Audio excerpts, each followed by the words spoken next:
Marketing philosophies या फिर concept की आज हम डिस्कशन करेंगे। ठीक है, तो पहले समझ लेते हैं कि मार्केटिंग फिलॉसफीज क्या है। फिलॉसफी से यहाँ पे हमारा तात्पर्य एक बिलीफ या फिर गाइडलाइन से है, और इन टर्म्स ऑफ मार्केटिंग कि मार्केटिंग के जितने भी ऑब्जेक्टिव हैं उसको अचीव करने के लिए फर्म किस तरीके से अपनी डिफरेंट मार्केटिंग एक्टिविटीज को इन्वॉल्व करता है। Over the period of time जो आपके मार्केटिंग फिलोसफी रहे हों वो डिफरेंट रहे हैं। ठीक है, समय के साथ उसमें परिवर्तन आया, और आज के टाइम पे जो कॉन्सेप्ट है या फिर मार्केटिंग की जो फिलोसफी है वो पहले के कंपैरिजन में काफ़ी चेंज हो चुकी है, बदल चुकी है। ठीक है, तो यहाँ पे मार्केटिंग फिलोसफी जो गाइड करता है कि ऑर्गेनाइजेशन की जो मार्केटिंग एक्टिविटी है वो कैसे किया जाएगा। तो बेसिकली हम ऐसे भी कह सकते हैं कि मार्केटिंग फिलोसफी एक आपका जो फर्म है उसका बिलीफ है या फिर एक गाइडलाइंस है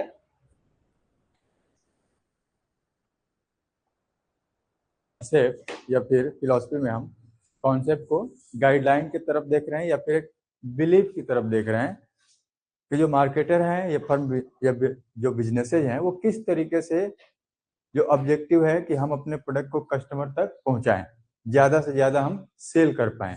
तो उसके लिए उनके पास क्या क्या ऑप्शन है, कौन कौन से अल्टरनेटिव है, कौन कौन से विकल्प हैं, या मार्केटिंग के जितने भी हमने एक्टिविटीज अभी तक डिस्कस किए हैं तो ओवरऑल उनमें से जो different concept over the time evolve हुए, शुरू में क्या उनका फोकस रहा, किन चीज़ों पे उन्होंने फोकस किया, फिर धीरे धीरे क्या चीज़ें बदली और उसके अकॉर्डिंग फिर किस तरीके से उनका प्रेफरेंस चेंज हुआ। फॉर एग्जांपल हम कहें कि एक टाइम था जब जो मार्केटर या फिर जो आपके बिजनेसेस थे, जो प्रोडक्ट की सेलिंग थी, प्रोडक्शन पे उनका फोकस था, जितना ज़्यादा हम प्रोडक्ट्स प्रोड्यूस कर सकें और प्रोड्यूस करके उसको हम सेल कर सकें।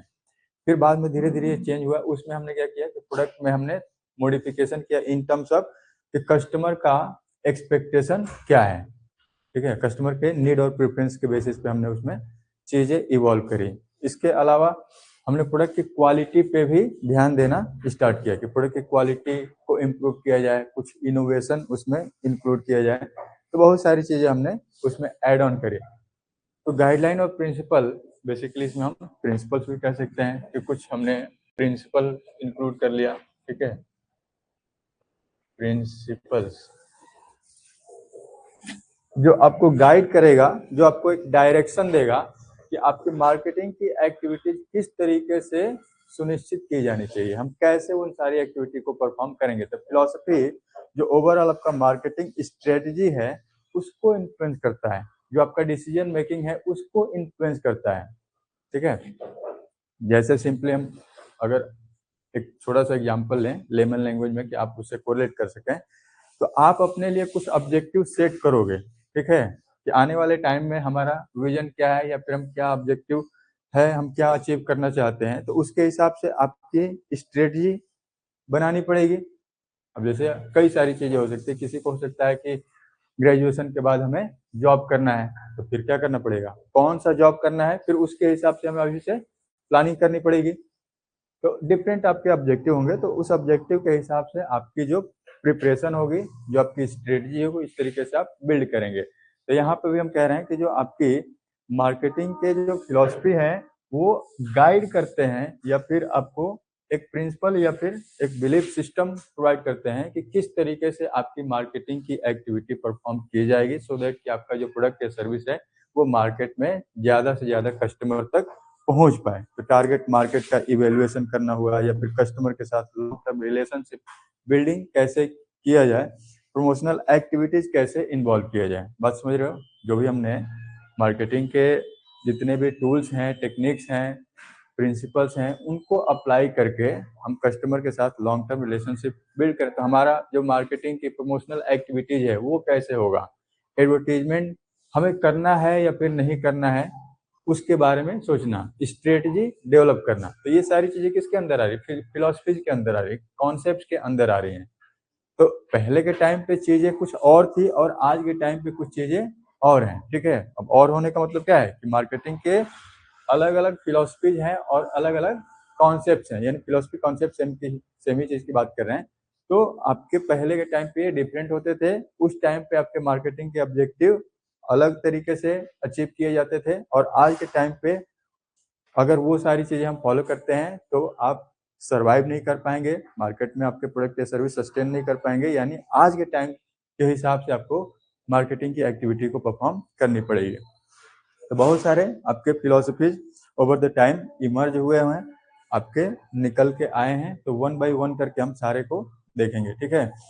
तो reflecting different perspective on how business should approach the market, basically ये सारी चीजें क्या रिफ्लेक्ट करती हैं कि किस तरीके से आपको मार्केट में एंटर करना है और कस्टमर के साथ हम अपने प्रोडक्ट या जो सर्विस है कस्टमर के साथ रिलेशनशिप कैसे बिल्ड करना है, ठीक है। तो ये मार्केटिंग फिलॉसफी आपको गाइड करती है।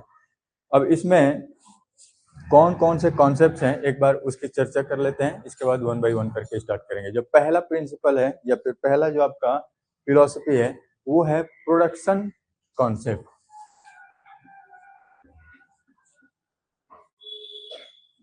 Production concept. दूसरा है प्रोडक्ट कॉन्सेप्ट।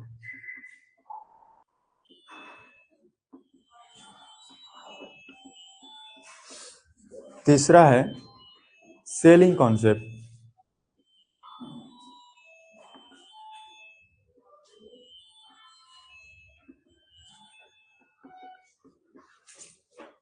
फोर्थ है मार्केटिंग कॉन्सेप्ट।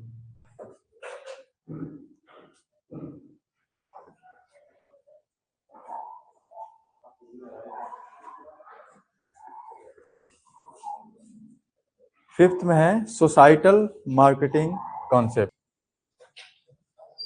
और लास्ट है होलिस्टिक मार्केटिंग कॉन्सेप्ट। टोटल हम 6 कॉन्सेप्ट या फिर फिलोसफीज की चर्चा करेंगे, ठीक है। तो 2 कॉन्सेप्ट आज हम डिस्कस करेंगे, बाकी आने वाले क्लासेज में डिस्कस करेंगे। पहला देखो प्रोडक्शन कॉन्सेप्ट।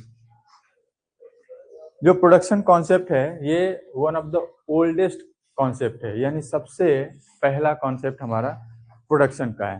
प्रोडक्शन यानी उत्पादन।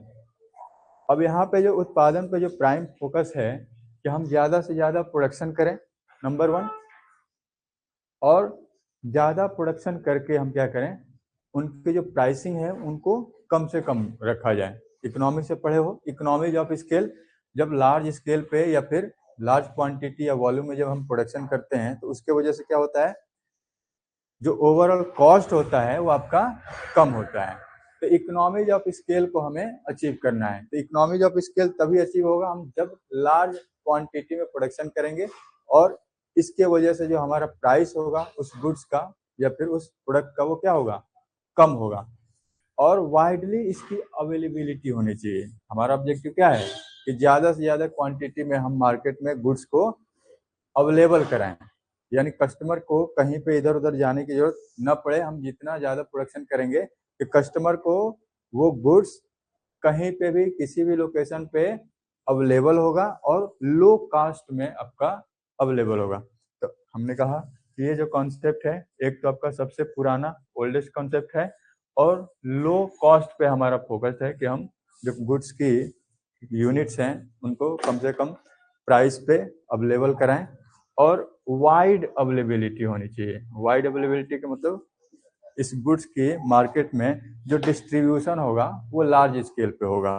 लार्ज स्केल पे होने का मतलब है कि मार्केट में ये आसानी से उपलब्ध होगा, आसानी से किसी भी कस्टमर को मिल जाएगा। तो कंपनी जो भी इस कॉन्सेप्ट को फॉलो करती हैं उनका मेन ऑब्जेक्टिव क्या होता है कि प्राइस को कम से कम किया जाए, कॉस्ट को कम से कम किया जाए। तो इस वजह से क्या करते हैं कि प्रोडक्शन प्रोसेस को एफिशिएंट बनाते हैं। अगर प्रोडक्शन प्रोसेस अगर एफिशिएंट है तो उसके वजह से क्या होगा, जो कॉस्ट होगा आपका मिनिमाइज होगा, वेस्टेज आपके कम होंगे। तो हमने कॉस्ट रिडक्शन पे फोकस किया। तो ध्यान देना जो प्रोडक्शन कॉन्सेप्ट है oldest, low cost, wide availability of goods, economies of scale पे हम फोकस कर रहे हैं, वाइडर अवेलेबिलिटी होनी चाहिए, इम्प्रेसिस क्या है, ओवरऑल कॉस्ट रिडक्शन, कि हम कम से कम प्राइस में गुड्स को मार्केट में अवेलेबल कराएं।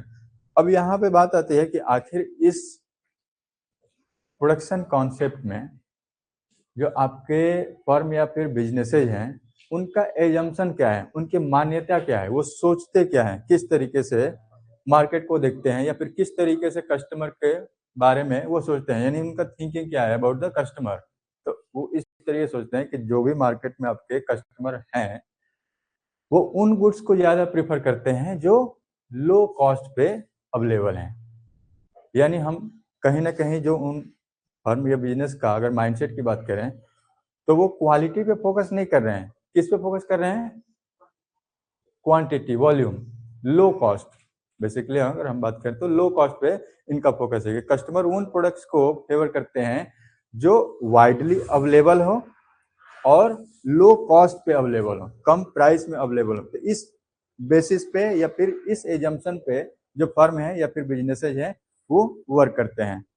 तो कहीं ना कहीं जो फर्म है वो ज़्यादा से ज़्यादा अफोर्डेबिलिटी के ऊपर फोकस कर रहे हैं। ठीक है, कंपनी अफोर्डेबिलिटी पे फोकस कर रहे हैं कि चीप या फिर कम से कम प्राइस में मिल जाए, उसकी अवेलेबिलिटी ज़्यादा से ज़्यादा हो और प्रोडक्ट का फीचर्स हो या फिर क्वालिटी हो या फिर बेहतर स्पेसिफिकेशन हो, उस पर हम बहुत ज़्यादा फोकस नहीं कर रहे हैं। तो कंपनी क्या कर रही है, एडॉप्ट वो स्ट्रेटजी जिससे कम से कम प्राइस में ज़्यादा से ज़्यादा कस्टमर तक हम पहुंच सकें। ठीक है, तो कंपनी एडॉप्ट दिस कंसेप्ट में overlook the importance of understanding consumer needs. ठीक है, या फिर उनकी जो प्रेफरेंस है वो बहुत ज़्यादा उनको मैटर नहीं करता है, उस पर ज़्यादा इनका फोकस नहीं है। अब यहाँ पे एक एग्जांपल लेंगे हम, जो हेनरी फोर्ड का मॉडल टी है। ठीक है, ये ऑटोमोबाइल सेक्टर की आपकी कंपनी है। फोर्ड की गाड़ियाँ तुम लोगों ने देखी होगी, फोर्ड का नाम सुना है ना, नहीं सुना है, ठीक है। तो इसके बारे में बता रहे हैं कि इनकी जो प्रायोरिटी थी कि प्रोडक्शन कॉन्सेप्ट की बात करें कि लो कॉस्ट पे गुड्स को कैसे प्रोड्यूस किया जाए। यानी हमारा ऑब्जेक्टिव क्या है प्रोडक्शन कॉन्सेप्ट में, कि लो कॉस्ट होगा, कस्टमर लो कॉस्ट वाले गुड्स को ज़्यादा प्रीफर करते हैं।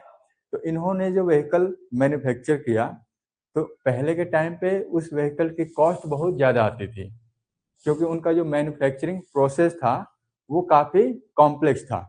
यानी रॉ मटेरियल कहीं और पे है, मैन्युफैक्चरिंग का जो आपका फैक्ट्री है वो कहीं और पे है, उनका जो प्रोसेस या फिर प्रोडक्शन करने का जो तरीका है वो इनएफिशिएंट था।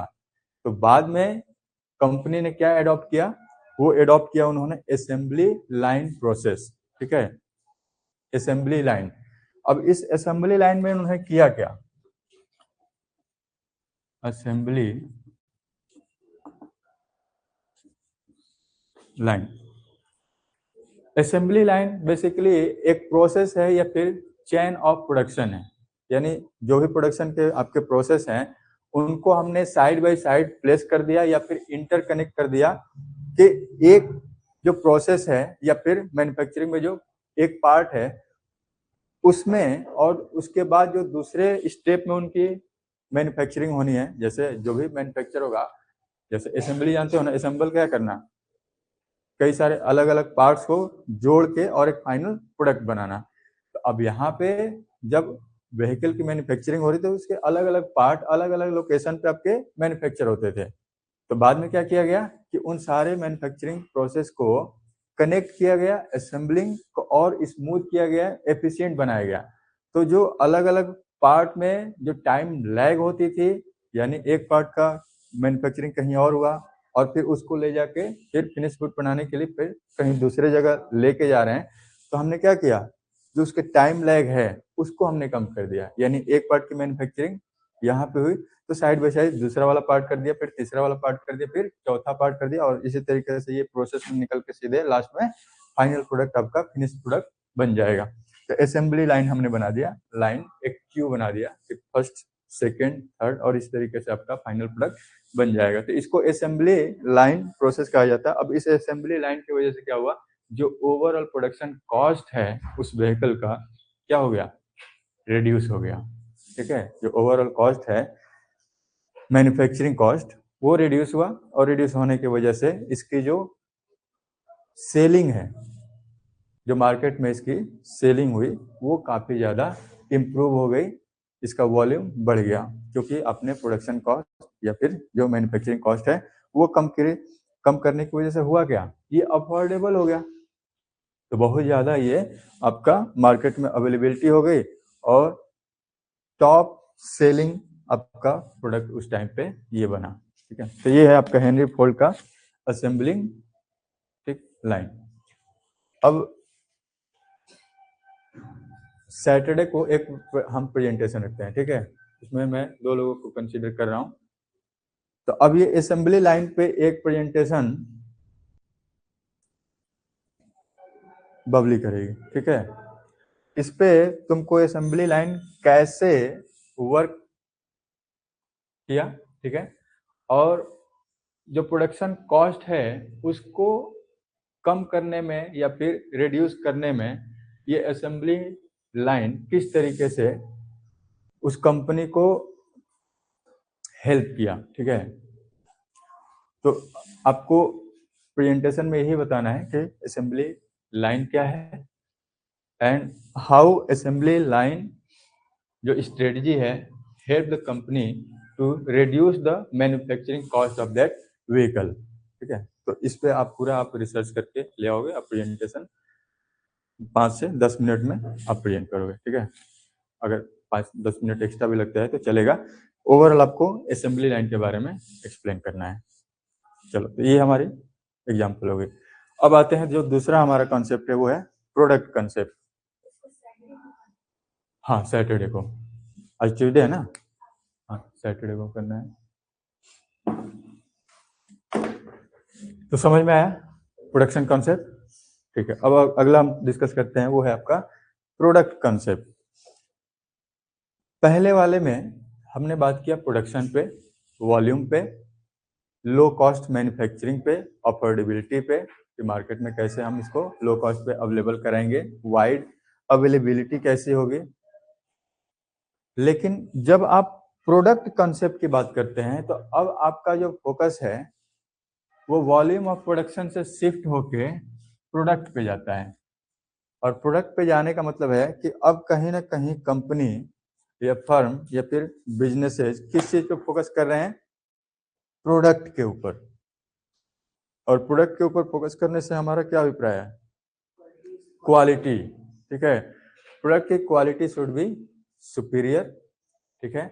स्पेसिफिकेशन आपके बेहतर होने चाहिए, इनोवेटिव प्रोडक्ट होने चाहिए, यानी सुपीरियर क्वालिटी के ऊपर हम बात कर रहे हैं कि आपके कंपटीटर हैं उसके कंपैरिजन में आपका जो प्रोडक्ट है वो कैसे बेहतर है।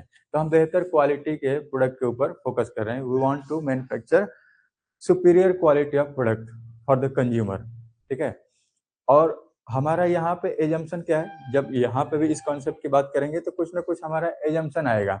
तो यहाँ पे जो फर्म है, बिजनेसेस है, उनका एजम्पशन क्या है कि जनरली जो कस्टमर हैं वो प्रीफर करेंगे क्या चीज, बेहतर क्वालिटी का प्रोडक्ट।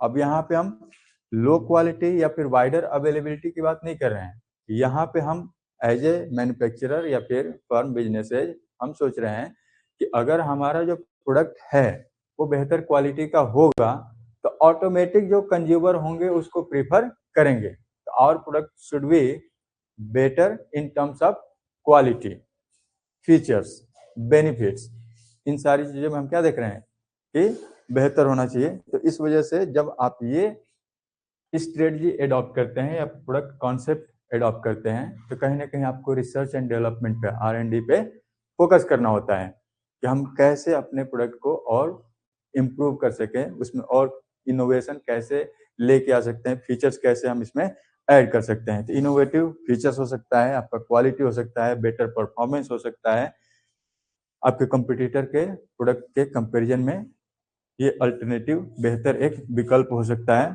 तो यहाँ पे रिसर्च एंड डेवलपमेंट पे खर्च करना पड़ता है, इनोवेटिव प्रोडक्ट बनाना पड़ता है। तो एजम्पशन हमने बता दिया कि कस्टमर क्या प्रीफर करते हैं कि सुपीरियर क्वालिटी फीचर या फिर जिसमें ज़्यादा बेनिफिट हो या फिर कुछ यूनिक फीचर हो तो उसको ज़्यादा प्रेफर किया जाएगा। अब जैसे इसमें भी हम एक एग्जांपल ले लेते हैं, जो एप्पल का प्रोडक्ट है, अगर हम बात करें एग्जांपल की, तो एप्पल का प्रोडक्ट ले लीजिए, चाहे वो आईफोन हो या फिर मैकबुक हो या फिर और इनके जितने भी गैजेट्स हैं, जितने भी अल्टरनेटिव हैं मार्केट में इनके प्रोडक्ट के, उसके कंपैरिजन में इनका स्टेटस क्या है? हाई है। इनकी क्वालिटी क्या है? हाई है। इनका परफॉर्मेंस क्या है? हाई है। तो चाहे आप मोबाइल सेक्टर में ले लीजिए या फिर लैपटॉप के सेगमेंट में ले लीजिए या फिर ईयरफोन के सेगमेंट में ले लीजिए, तो इनके जितने भी प्रोडक्ट हैं, चाहे वेयरेबल्स वॉच ले लीजिए, तो सारे सेगमेंट में इनके जो प्रोडक्ट की क्वालिटी है वो क्या है? हाई है। परफॉर्मेंस भी हाई है, प्राइस भी हाई है। ठीक है, तो प्राइस ऐसे ही हाई नहीं है। ठीक है, प्राइस में जो आपका इंक्रीमेंट है या फिर मार्केट में अगर ये लीड कर रहे हैं या फिर प्रीमियम पे सेल हो रहे हैं, तो कहीं ना कहीं इनकी जो प्रोडक्ट की क्वालिटी है या फिर प्रोडक्ट के फीचर्स हैं या फिर एट्रीब्यूट्स हैं, उनके वजह से हैं। तो ऑब्जेक्टिव क्या है इस फिलॉसफी में? हम क्या देख रहे हैं कि मैन्युफैक्चरर और द बिजनेस और firm want to make higher quality of product because consumer will prefer innovative features in a product या फिर unique attributes in the product, और इसके बेसिस पे हम मार्केट में आगे निकल पाएंगे या फिर कम्पिटिटिव एडवांटेज या कम्पिटिटिव एज हमारे पास होगा। चलो, अब यहाँ पे हमने दो कॉन्सेप्ट डिस्कस कर लिया, अभी दूसरे कॉन्सेप्ट में अभी कुछ एग्जाम्पल ले लेते हैं। तो अब यहाँ पे ध्यान दो कि हमने प्रोडक्ट के बेहतर क्वालिटी के बारे में तो बात कर ली,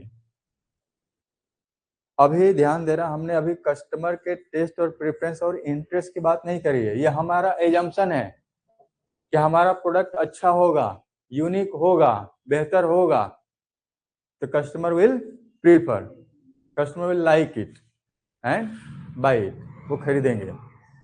तो हम इस एजम्पशन पे हम क्या कर रहे हैं, अपने प्रोडक्ट को बेहतर बना रहे हैं। जितना बेहतर से बेहतर हो सकता है उतना हम इसको इम्प्रूव कर रहे हैं, विदाउट कंसिडरिंग कि कस्टमर आपके प्रोडक्ट को लाइक कर रहा है कि नहीं कर रहा है।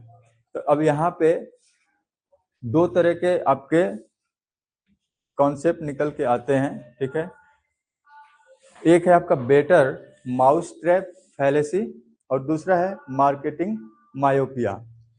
इस कॉन्सेप्ट की अगर हम बात करें तो एक ड्रॉबैक के रूप में भी देख सकते हैं। तो वो ड्रॉबैक को हम किस रूप में देख रहे हैं? बेटर माउस ट्रैप फैलेसी और मार्केटिंग मायोपिया। ठीक है, मैं लिख देता हूं, फिर उसको हम समझेंगे। बेटर माउस ट्रैप फैलेसी, चलो ध्यान दो, हमने कहा कि प्रोडक्ट की फीचर क्वालिटी आपका बेहतर होना चाहिए, तो बेहतर होना चाहिए। तो अब आज के टाइम पे देखो, जो इलेक्ट्रिक व्हीकल्स हैं, कस्टमर आज के टाइम पे बहुत ज़्यादा प्रीफर कर रहे हैं। लेकिन अगर हम बात करें 2001 की, 2001 में एक व्हीकल आई थी रेवा नाम की। ठीक है, रेवा, और ये व्हीकल लॉन्च किया गया था महिंद्रा के द्वारा। ठीक है, ये महिंद्रा का प्रोडक्ट था। तो ये पहला इलेक्ट्रिक व्हीकल प्रोडक्ट था, यानी इलेक्ट्रिक व्हीकल पहला 2001 में। तो आपने इन टर्म्स ऑफ अगर हम प्रोडक्ट कॉन्सेप्ट की बात करें तो एक बेहतर क्वालिटी प्रोडक्ट बनाया, एक इनोवेटिव प्रोडक्ट बनाया, लेकिन उस टाइम के रिस्पेक्ट में काफी आप आगे चले गए, क्योंकि at that point of time market was not ready to accept that product. उनका टेस्ट प्रेफरेंस या फिर इंटरेस्ट उस टाइम पे नहीं था। तो भले ही आपने बहुत एडवांस प्रोडक्ट बना दिया, क्यों? प्रोडक्ट कंसेप्ट कि मार्केट एक्सेप्ट करेगा अगर बेहतर क्वालिटी का प्रोडक्ट होगा, कुछ इनोवेटिव होगा। तो क्या इस प्रोडक्ट के साथ ये हुआ? नहीं हुआ, ये फेल कर गए। तो इसका मतलब क्या हम निकाल सकते हैं कि प्रोडक्ट का क्वालिटी होना ही सफिशिएंट नहीं है, इनोवेटिव होना ही सफिशिएंट नहीं है, बेनिफिट और फीचर सुपीरियर क्वालिटी का होना ही सफिशिएंट नहीं है। मार्केटिंग के जितने भी अलग अलग और हमारे एस्पेक्ट्स हैं उनको भी ध्यान में रखना पड़ेगा, यानी कंज्यूमर का, कस्टमर का जो टेस्ट एंड प्रेफरेंस इंटरेस्ट है उसको भी ध्यान में रखना पड़ेगा, उनकी नीड एनालिसिस पे हमें फोकस करना पड़ेगा। तो अब ऐसा एज्यूम कर लेना कि प्रोडक्ट की क्वालिटी बेहतर होगी और ऑटोमेटिक ये सेल हो जाएगा, तो ये गारंटेड नहीं है, ये ऐसा पॉसिबल नहीं है। तो इसलिए हम कह रहे हैं कि ये क्रिटिक्स है, या फिर हम कहेंगे कि एक तरीके से इस कॉन्सेप्ट के अगेंस्ट में हम बात कर रहे हैं। ठीक है, तो इस कॉन्सेप्ट के अगेंस्ट में इसको हम क्रिटिसाइज कर रहे हैं, better mouse trap fallacy. Mouse trap जानते हो? हाँ, तो कैसे पकड़ते हो? हाँ, कुछ टुकड़ा पकड़ लेते हो। तो माउस ट्रैप यानी माउस को पकड़ने के लिए जो भी आप तरीके आजमाते हैं, तो उसमें कुछ ना कुछ ऐसी चीजें अट्रैक्टिव रखते हैं कि जिससे माउस आए और उसको खाए और फंस जाए। तो यहाँ पे भी हम प्रोडक्ट कॉन्सेप्ट में क्या कर रहे हैं कि प्रोडक्ट की क्वालिटी हम इतनी अच्छी बना रहे हैं कि उसको देख के कंज्यूमर, और यहाँ पे माउस कौन है? कंज्यूमर है। ठीक है, तो वो आएगा और उसको देख के फिर अट्रैक्ट होगा और फिर उसको कंज्यूम करेगा। तो अब यहाँ पे हम क्या करें कि बेटर माउस ट्रैप फैलेसी नहीं, ये आपका काम नहीं कर रहा है। ठीक है, केवल प्रोडक्ट के आप क्वालिटी या फिर फीचर पे ही अटक जाओ और उसी पे तो आप बात करो कि अगर इनोवेटिव होगा तो आपके प्रोडक्ट को लाइक किया जाएगा, तो ये क्या है? रॉन्ग बिलीफ है आपका। आपका क्या है? आप एक गलत धारणा बना रहे हैं कि बेहतर प्रोडक्ट होने से हमारा प्रोडक्ट जो मार्केट में है वो ज़्यादा से ज़्यादा सेल होगा या फिर प्रोडक्ट को ज़्यादा से ज़्यादा कस्टमर लाइक करेंगे। तो ये जो आप माउस ट्रैप फैलेसी बना रहे हो, बेटर माउस ट्रैप फैलेसी, ये क्या है? एक मिस्टेकन बिलीफ है, एक गलत अवधारणा है। आप क्या कर रहे हैं? कस्टमर के जो अलग जो एट्रीब्यूट्स हैं क्वालिटी के अलावा, टेस्ट एंड प्रेफरेंस, वो सारी चीज़ों को आप क्या कर रहे हैं? ओवरलुक कर रहे हैं, उसको ध्यान नहीं दे रहे हैं। अब इसमें और भी एग्जाम्पल हम कंसीडर कर सकते हैं, जैसे गूगल प्लस। किसी को पता है गूगल प्लस क्या है?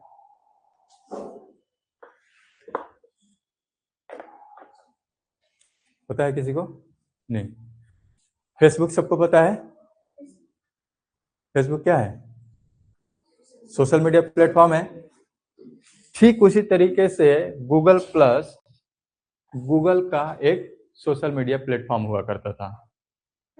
ये 2011 में लॉन्च किया गया था एज ए कंपटीटर या फिर अल्टरनेटिव टू फेसबुक 2011 में, और ये 2019 में फिर शट डाउन हो गया। तो गूगल तो इतना बड़ा ब्रांड है और उन्होंने फेसबुक के अल्टरनेटिव में भी कई सारे फीचर्स ऐड किए, लेकिन फिर भी मार्केट ने, कंज्यूमर ने इनको एक्सेप्ट नहीं किया। क्यों?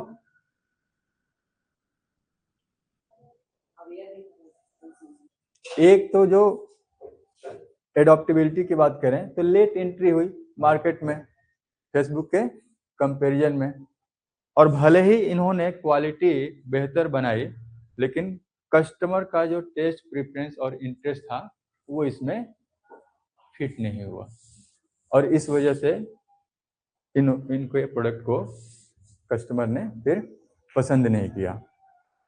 तो आज के टाइम पे इंस्टाग्राम है, ठीक है, या फिर और भी सोशल मीडिया प्लेटफॉर्म आपके बड़े अच्छे तरीके से चल रहे हैं, लेकिन गूगल प्लस इतना ब्रांड होने के बाद भी, इतनी अथॉरिटी होने के बाद भी, इतने सारे उस टाइम के हिसाब से जो फीचर्स थे आपके फेसबुक के कंपैरिजन में बेहतर होने के बावजूद भी ये नहीं चल पाए। तो नहीं चलने का वजह क्या है? एक तो मार्केट में लेट एंट्री हुई, और तब तक जो फेसबुक था उन्होंने अपना मार्केट शेयर काफी ज्यादा कैप्चर कर लिया था, और उसके अल्टरनेटिव में यहाँ पे जो एक्सपीरियंस था वो एक्सपीरियंस नहीं दे पाई है। तो इस वजह से ये मार्केट में नहीं टिक पाए और फिर इनको 2019 में बंद करना पड़ा।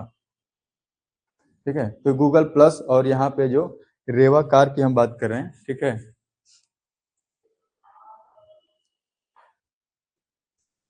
रेवा कार, ठीक है, ये REVA, इसको करेक्ट कर लेना, रेवा कार। तो ये क्या रिप्रेजेंट कर रहा है कि बेटर माउसट्रैप फैलेसी है, या फिर जो प्रोडक्ट है उसकी बेहतर क्वालिटी होना ही सफिशिएंट या फिर इनफ नहीं है। कहीं ना कहीं आपको मार्केट के टेस्ट और प्रेफरेंस को भी ध्यान में रखना पड़ेगा। अब हम अपने इंस्टीट्यूट का भी इसमें एग्जाम्पल ले सकते हैं।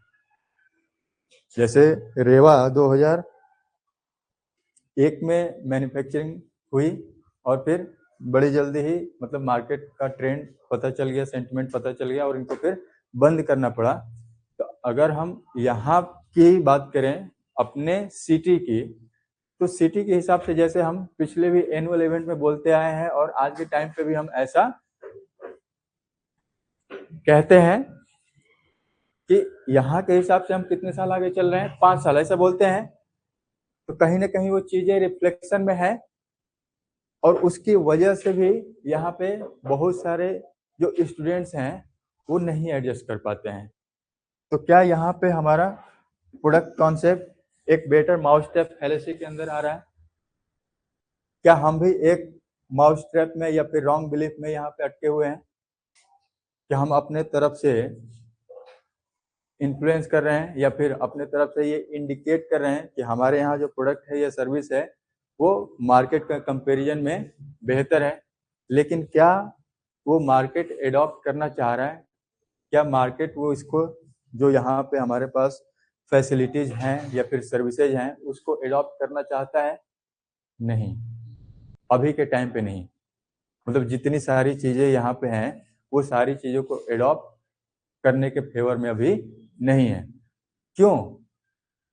क्या रीजन हो सकता है?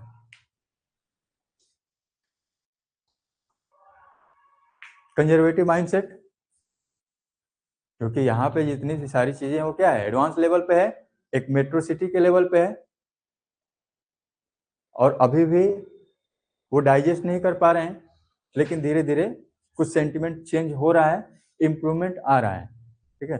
तो कहीं ना कहीं जब मार्केट में अगर जो आपके कस्टमर हैं, क्लाइंट हैं, उसको एक्सेप्ट करने के लिए रेडी नहीं है, तो यानी कहीं ना कहीं आप उनके टेस्ट और प्रेफरेंस को क्या कर रहे हैं, इग्नोर कर रहे हैं, और that's why you are failing. Sentiment इस तरीके से भी है।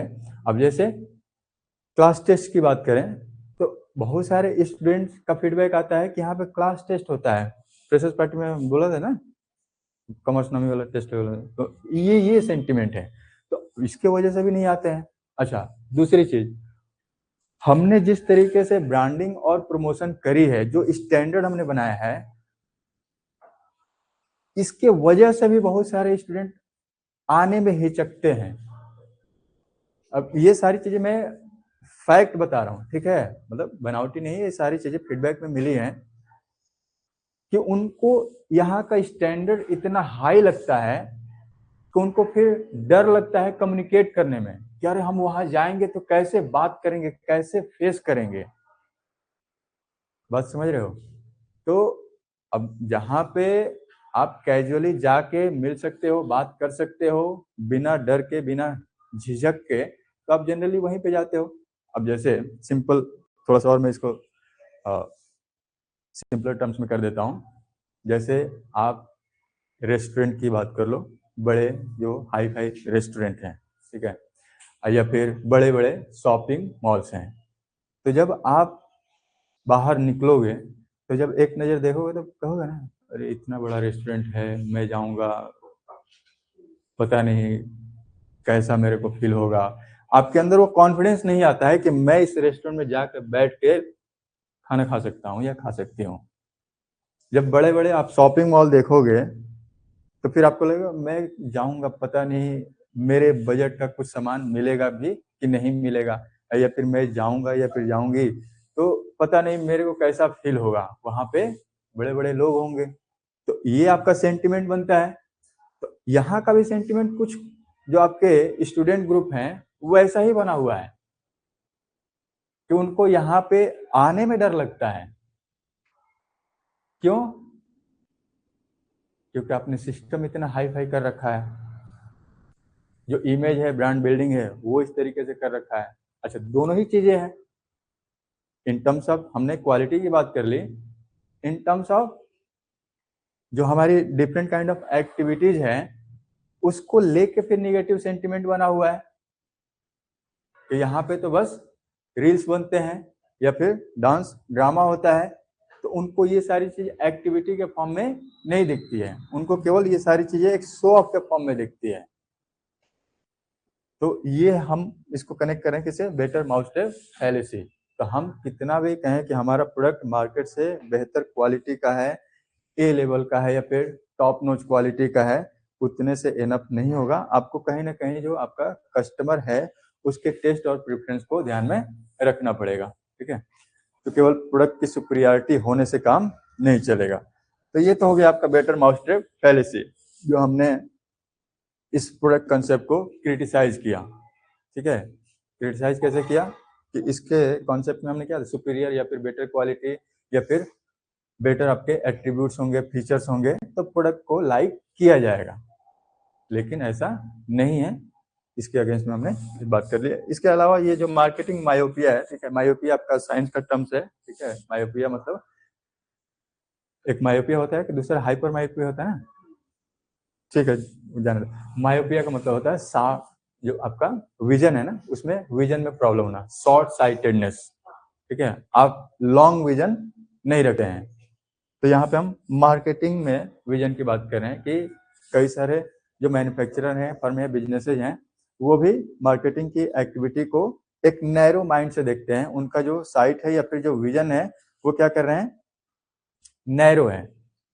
उन्होंने ब्रॉड वे में इसको डिफाइन नहीं किया है, एक छोटे से टर्म में इसको कंसीडर कर रहे हैं, यानी लॉन्ग विजन के रूप में इसको नहीं देख रहे हैं कि लॉन्ग टर्म में इसका इम्पैक्ट क्या पड़ेगा। ठीक है, तो इस तरीके से हम कह रहे हैं कि जब कंपनी कोई मार्केटिंग मायोपिया से सफर कर रही होती है तो व्हाट डज इट मीन कि अपने बिजनेस को उन्होंने बहुत ही नैरो टर्म्स में डिफाइन किया हुआ है, जिसके वजह से जो कस्टमर के टेस्ट प्रेफरेंस है या फिर जो अंडरस्टैंडिंग है मार्केट ट्रेंड का, उनका लिमिटेड अंडरस्टैंडिंग होती है, बहुत ब्रॉड वे में नहीं सोच पाते हैं, और जिसके वजह से लॉन्ग टर्म में क्या करते हैं, वो फेलियर होते हैं, फेल होने के डायरेक्शन में मूव करते हैं।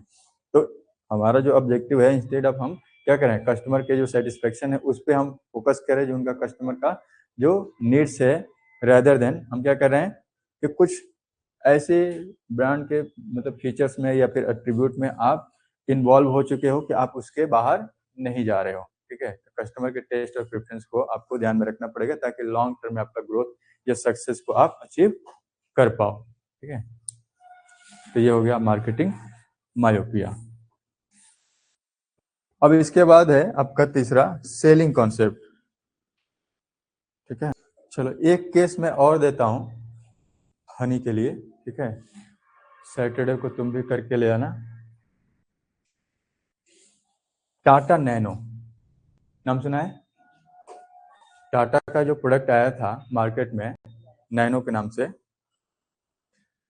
तो आज के टाइम पे मार्केट में आपको कम देखने को मिलेंगे। ठीक है, जब आई थी तो काफी लोगों ने इसको प्रीफर किया, मार्केट में चली भी, और जो रतन टाटा जी का विजन था कि मार्केट में एक अफोर्डेबल कार लेके आया जाए, जो एक फैमिली में 2 4 5 लोग अगर हैं तो आराम से एक कवर्ड कवर्ड का मतलब गाड़ी का जो छत है, तो एक व्हीकल में, 4 व्हीलर में वो भी मूव कर सके। उनके पास ये विजन आया कहाँ से? तो बेसिकली आज के टाइम पे भी तुम देखते हो कि बहुत सारे ऐसे लोग हैं जो एक ही व्हीकल पे 3 4 5 लोग, एक फैमिली के कोई आगे तक बैठा हुआ है, जो आपका व्हीकल का पेट्रोल वाली टंकी है उस पर चढ़ के बैठा हुआ है, पीछे भी कोई एक लटक के बैठा हुआ है, लगेज भी उसमें दाएं बाएं लटका रखा है, बांध के रखा हुआ है। तो पहले के टाइम पे स्कूटर हुआ, आज के टाइम पे तो स्कूटर नहीं दिखता है, अब तो स्कूटी दिखती है। ठीक है, पहले स्कूटर हुआ करते थे।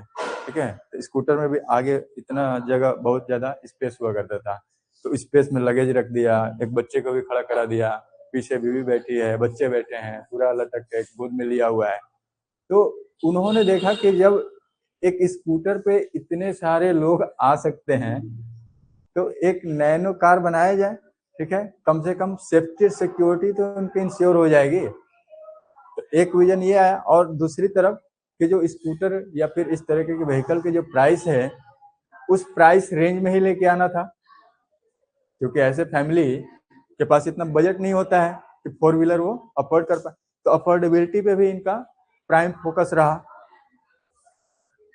लेकिन फिर भी ये फेल हुई। फेल होने का वजह क्या था?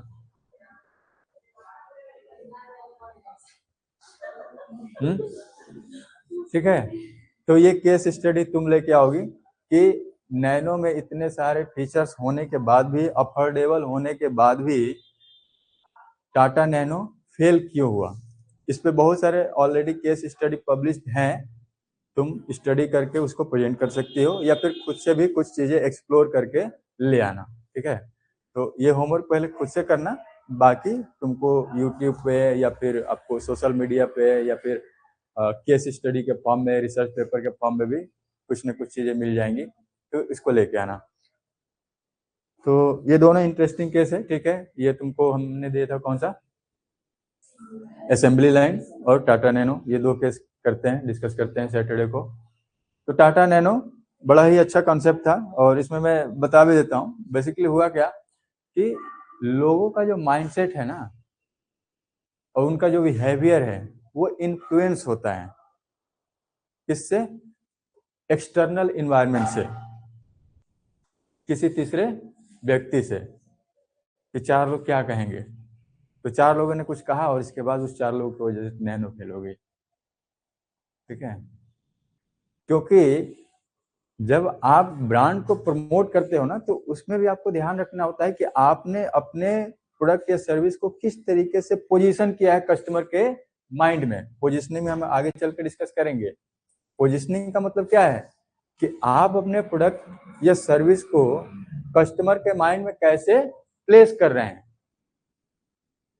फिर आने वाले टाइम में वो कस्टमर अपने उस प्रोडक्ट को किस तरीके से परसीव करेगा, देखेगा, उसको किस तरीके से एसोसिएशन उस प्रोडक्ट से होने के बाद फील आ रहा है। अब जैसे आईफोन का एग्जांपल लगे तो वो, हाँ आईफोन लगे घूम रहे हैं, तो वो एक स्टेटस और लग्जरी वाली सिंबल वाली एक फीलिंग है। तो अब नैनो में क्या हुआ कि वो लखटकिया नाम से फेमस हुई, मतलब लाख रुपए की गाड़ी, हालांकि वो टैक्स वगैरह बाकी एडिशनल सारी चीजें ऐड करने के बाद वो 1.5 लाख के करीब पहुंचती थी। तो प्राइसिंग फिर भी बजट में थी, लेकिन सस्ती कार जो एक इमेज बन गई ना, देखो नैनो से घूम रहा है, तो बजट फ्रेंडली कार या फिर अफोर्डेबल कार के टर्म्स में वो फेमस ना होके किस में फेमस हो गया, एक चीप प्रोडक्ट के कॉन्सेप्ट में वो फेमस हो गया। और इसके वजह से अब जिनको लेने का मन भी होता हो, ठीक है, तो अब ये क्या करते हैं, ठीक है नहीं लेंगे, थोड़ा सा और पैसे लगा के हम इससे बढ़िया वाला ले लेंगे, या फिर हम स्कूटी से या फिर बाइक से ही काम चला लेंगे। ठीक है, कम से कम उसमें ये इस तरीके से सेंटिमेंट नहीं बनेगा। तो और भी क्या वजह होंगे, ठीक है, वो सारा एक्सप्लोर करके ले आना, नेक्स्ट क्लास में डिस्कस करते हैं।